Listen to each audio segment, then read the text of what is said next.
Well, thank you. First Mr. off, Chairman, for holding this. I want to thank members first of off our teams for working together to help members get of this our hearing teams scheduled. for working together to help We've had to battle a get moving this Senate hearing calendar, scheduled, and we've had to battle a moving Senate calendar, and of a time of crisis. Too often, this committee only does the hard work of examining the parameters of our security assistance when things go wrong or during moments of congressional executive disagreement.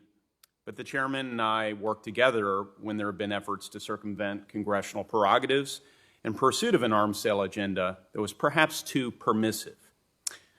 And now I am concerned that the pendulum may be swinging too far in the other direction, where assistance may be too restrictive, just as the United States is withdrawing our troop presence from the region. As in most exercises of foreign policy, it's crucial that the porridge be the right temperature.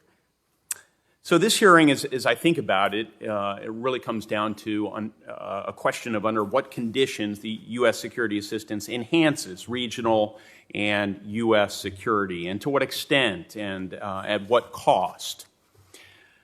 The Senate Foreign Relations Committee must remain committed to the idea that the United States is engaging in a new great power competition with strategic rivals like China and Russia. Acknowledging that fact and taking appropriate steps to calibrate accordingly is essential. This process requires a reevaluation of our global commitments and presence, especially in the Middle East. The historic Abraham Accords provide an opportunity for such reflect and action. As the United States reduces its own presence, our role in the region must change from the leader to an active supporter. And for this strategy to be successful, we will have to rely upon the governments of the partners and allies we have, not the ones we necessarily wish we have. In the last year, we've seen our partners and allies make peace and normalize relations with our ally Israel, and those in Egypt were critical at helping stop the violent rocket attacks from Hamas into Israel. At the same time, we've seen Iran and its proxies, such as Hamas, Hezbollah, the Houthis, and others, rain unguided rockets down on urban centers and attack civilian ships in international waters with sophisticated drones.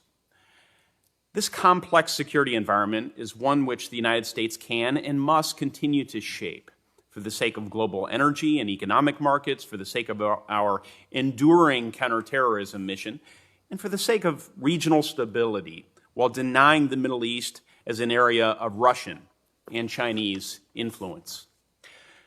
All of this is to say that this committee will not be serving the national security interests of the American people if we act as a roadblock to security assistance and arms sales to the Middle East. Security assistance is a highly imperfect tool, and it carries its own degree of risk.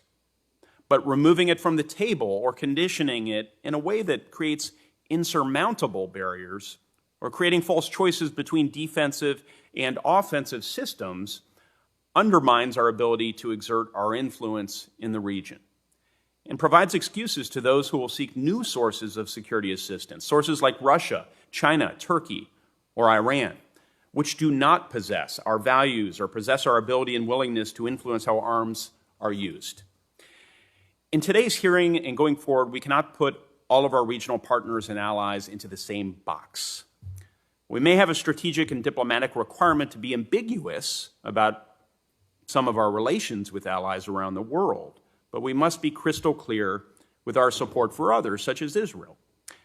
So in today's hearing, I'm looking forward to a proactive dialogue, and I hope to hear our witnesses expand upon the Biden administration's policies on the urgent requirements of Israel, how the administration's recent conventional arms transfer policy will affect assistance to the Middle East, how the administration intends to shape the use and provision of emerging and advanced technologies to the region, how the Departments of State and Defense can best work together to ensure America's foreign policy is being conducted holistically and in accordance with all our interests in mind, and the level of importance the administration is placing on support for our partners and allies during this critical moment of rebalancing the United States' presence away from the Middle East.